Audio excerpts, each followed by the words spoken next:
Dans la brume matinale de la plaine de France, s'élèvent des structures futuristes semblables à des vaisseaux spatiaux figés dans le béton. L'aéroport Charles de Gaulle, monstre tentaculaire né d'une vision audacieuse qui a transformé à jamais le visage de l'aviation européenne. Inauguré en 1974, ce titanesque projet fut imaginé par l'architecte Paul Andreu comme une rupture radicale avec les aéroports traditionnels.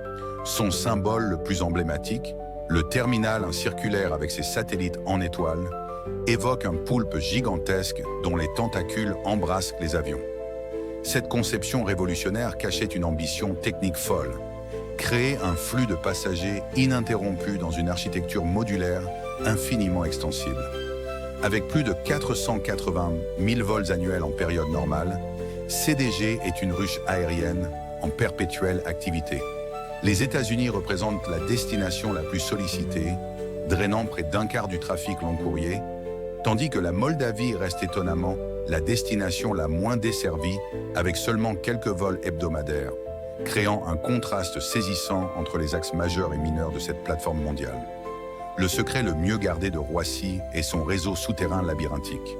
Plus de 80 km de tunnels et de tapis roulants serpentent sous les pistes, transportant bagages et personnel dans un balai mécanique invisible aux passagers.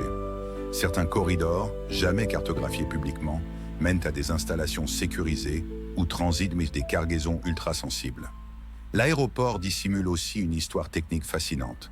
Le terminal 2E, partiellement effondré en 2004, représentait un défi structural si audacieux que les ingénieurs avaient créé des algorithmes spécifiques pour calculer la résistance de son tube de béton et de verre sans précédent. Une légende persistante raconte que lors des travaux d'excavation initiaux, des vestiges médiévaux furent découverts et secrètement documentés avant d'être recouverts pour ne pas retarder la construction.